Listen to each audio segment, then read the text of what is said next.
Hi guys, so while Labour were having their party conference, a small group of elderly people filled a hall to listen to the likes of Ben Habib explain how Brexit has both happened and not happened.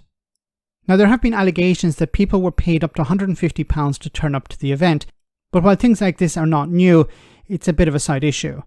Anyway, Brexit has been betrayed. By whom, you may ask? By the Tories. He also claimed that Remainers and Rejoiners have to make the case to rejoin the EU, which is correct, but they have called Brexiteers stupid. Have a listen to this.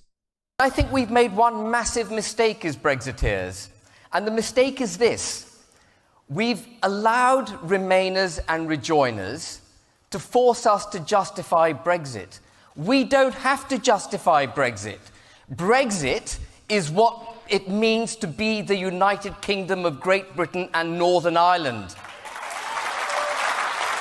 And they clap.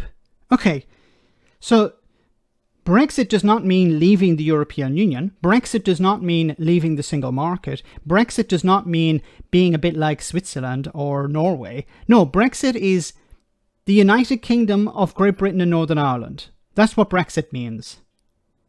Okay, I know that Brexiteers like to move the goalposts, but this is rendering the United Kingdom of Great Britain and Northern Ireland into non-existence.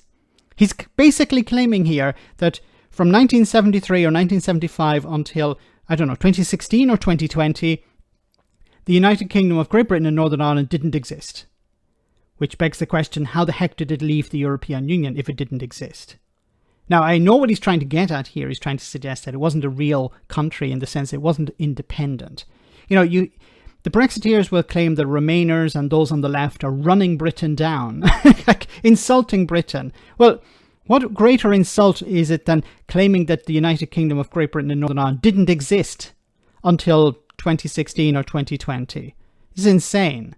Now, if he wants to go down the road of, well, this is, now we're independent, well, that would presume that Ireland, Germany, France, Italy, Spain, Estonia, these countries are not independent.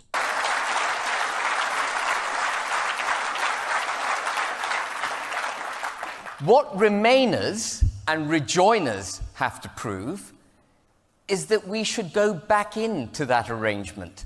But they make no case for the EU. Yes, they do. All the time. I do it all the time. The case to rejoin the European Union is that if the UK was a member again, it would probably be a member of the single market again. That would bring down barriers to trade. It would return freedom of movement for both British people and Europeans, so that businesses, including farmers, would be able to access the workers they need. It would allow businesses to access the single market without barriers to trade. It would allow communities around Britain to access European structural funds to help level up what the Tories were promising to actually do, and they didn't actually do.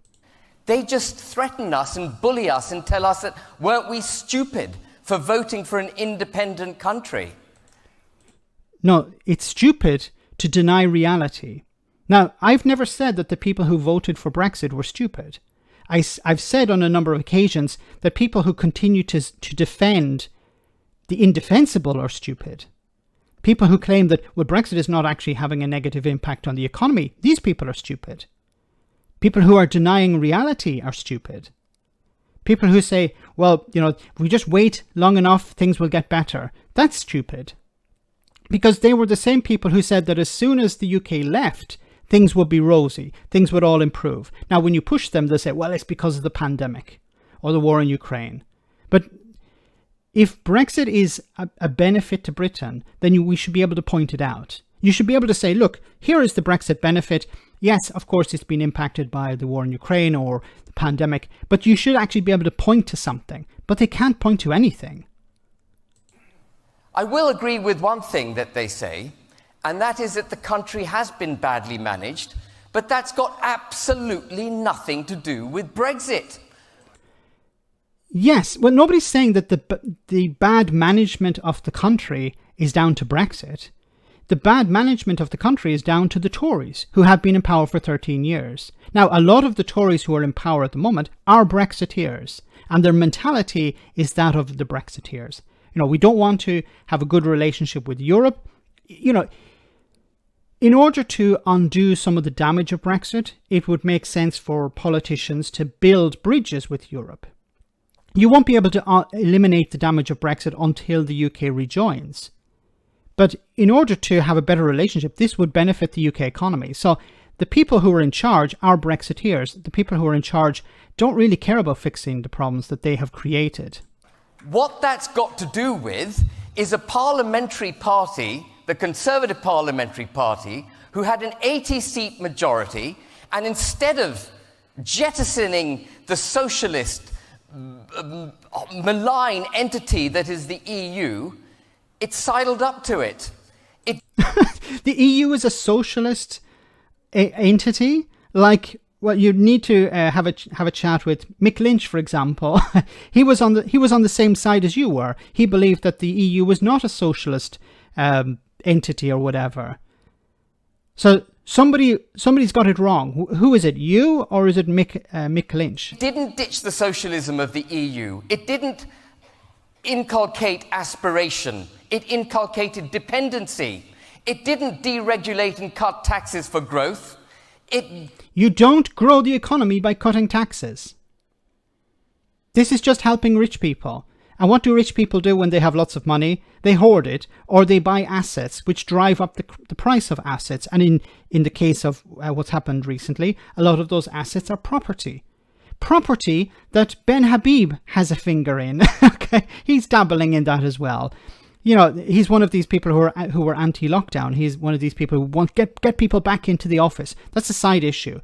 But this idea that the EU is socialist and we need to return to redistribute, we need to deregulate. This is the way out of the economic problems at the moment, and cut taxes. Of course, when they talk about cutting taxes, not for ordinary people, it's for the richest in society, so they can profit even more. Just perpetrated wealth redistribution.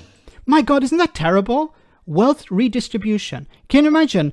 Levelling up. That was what wealth redistribution was all about. The Tories were pumping this, and they still continue to mention it, is a success for Britain. And that's part of the whole EU. It's the richer countries helping out the poorer countries. The poorer countries then become richer, and then they help out the other poorer countries. Ireland is a perfect example of that. And it's ironic that certain Brexiteers are saying we should be copying Ireland, not rejoining the EU, but when it comes to tax. It even gave up part of the country, as you saw me describing earlier, which is perhaps the biggest act of constitutional self-harm any of us in this room have experienced in our lifetimes. So, of course, he's talking about Northern Ireland. Now, of course, and I have to bring this up, Ben Habib voted for the withdrawal agreement, which contains the Northern Ireland Protocol. So he can't go around complaining about how Northern Ireland is not part of the UK or not. Of course, Northern Ireland is still part of the United Kingdom. It's part of the single market when it comes to goods. But he can't complain about that because he voted for that. He voted for the withdrawal agreement. So he's an angry Brexiteer who doesn't really understand Brexit. Let me know in the comment section, guys, what you think. As always, your comments are greatly appreciated. Thanks a lot.